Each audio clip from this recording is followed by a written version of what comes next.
What if I told you the Wi-Fi you're using right now, yes, the one letting you watch this video without cables, came from a failed hunt for exploding black holes in deep space?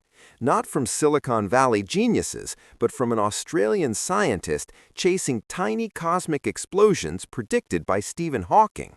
He never found the black holes, but he accidentally built the tech that connects billions of devices today.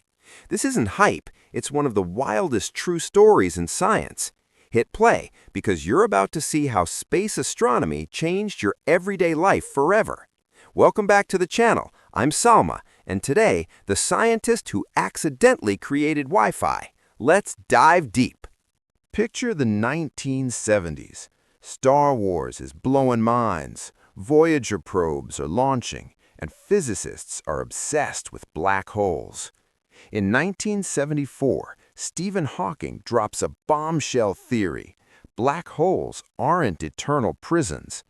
Tiny ones, mini black holes from the Big Bang, smaller than an atom but heavier than a mountain, could slowly evaporate over time through something called Hawking radiation.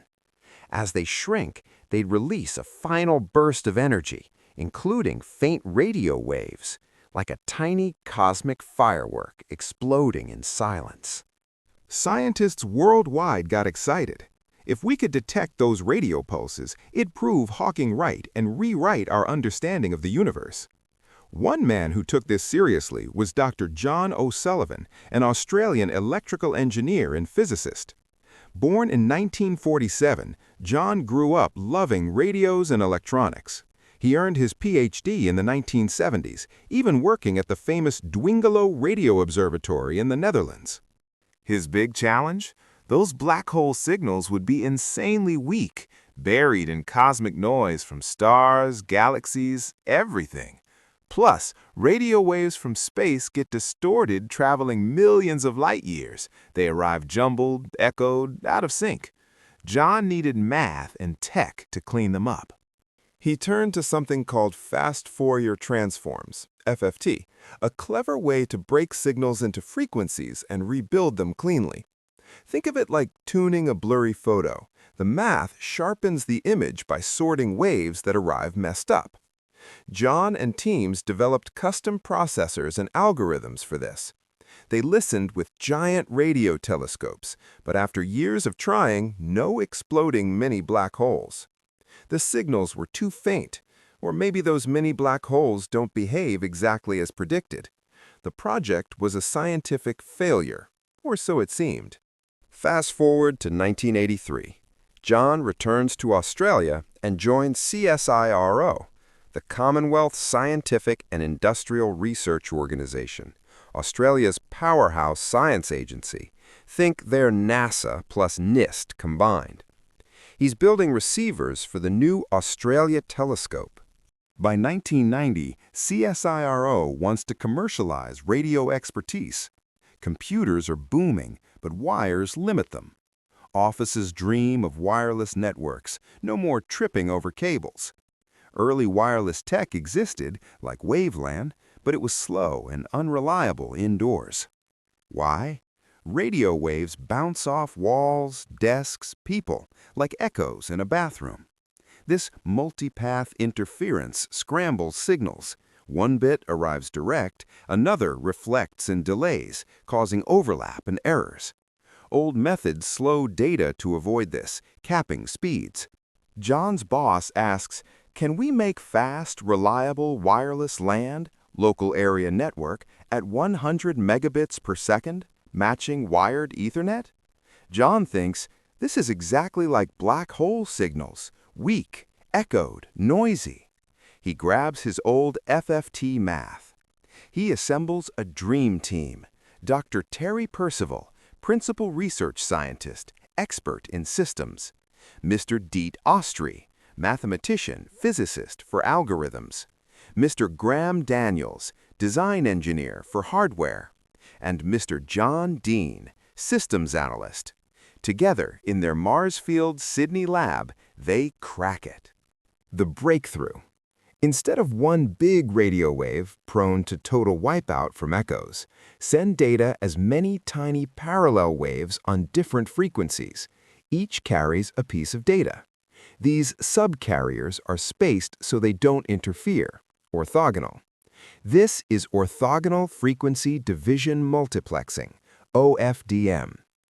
Echoes still happen, but because waves are narrow and duplicated, most get through.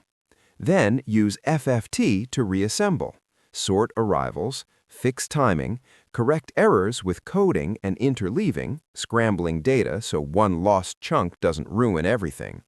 It's like sending a message in 50 tiny envelopes via different mail routes. If 10 get delayed, the rest arrive and you piece the letter back perfectly. They built a prototype, 40 gigahertz transmitter, FFT chip, converters. In tests, it worked. Fast, robust wireless at-home office speeds. CSIRO files the Australian patent in 1992, US in 1993, granted 1996 as patent 5487069, wireless LAN. This tech became core to IEEE 802.11 standards, especially 802.11a, G, N, AC, AX, modern Wi-Fi. Mind blown yet? This black hole math powers your Netflix, Zoom, and smart home. If you're loving these deep dives into hidden tech histories, smash the like button. It tells YouTube to show this to more people. Subscribe and hit the bell for more stories like this. Comment, what's your Wi-Fi horror story? Dead zones or buffering nightmares? Share below. Okay, let's see what happened next.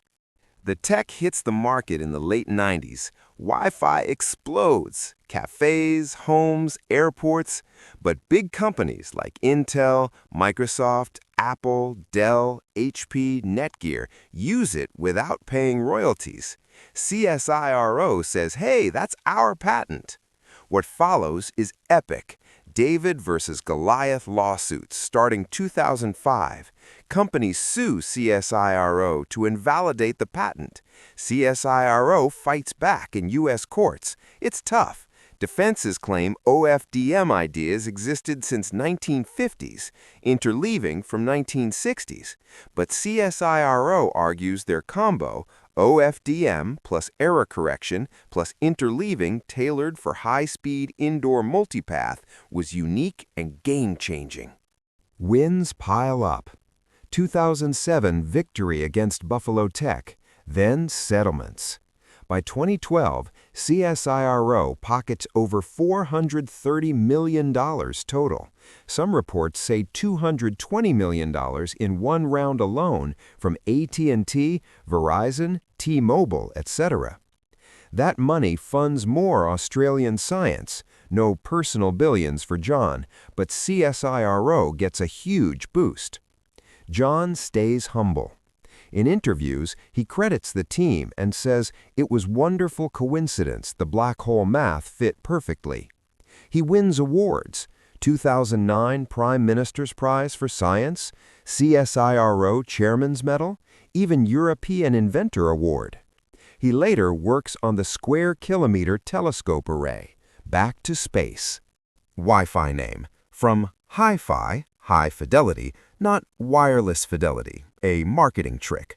Today, over 20+ billion Wi-Fi devices worldwide. Your phone, laptop, fridge, car, all echo John's work. Without this, Wi-Fi would have stayed slow and glitchy. Modern standards, Wi-Fi 6 and 7, build on OFDM. This story screams, curiosity pays off. A failed black hole hunt turned into reliable wireless, leading to global connectivity. Failures are detours, not dead ends. So next time your Wi-Fi connects instantly, thank Dr. John O'Sullivan and his CSIRO team. From chasing Hawking's exploding mini black holes in the 1970s, through patents and court battles, to the wireless world we live in, they turned cosmic whispers into everyday magic. Science is full of these chains. Hawking inspires John, John's flop inspires Wi-Fi. Wi-Fi inspires everything, from remote work to global friendships. What failure in your life might be a hidden breakthrough? Thanks for watching this deep dive. If it sparked something, like, subscribe, share with a friend who's always on Wi-Fi. Comment, would you rather hunt black holes or invent the next big tech? Check our playlist for more accidental inventions like penicillin or microwave ovens. See you in the next one. Stay connected.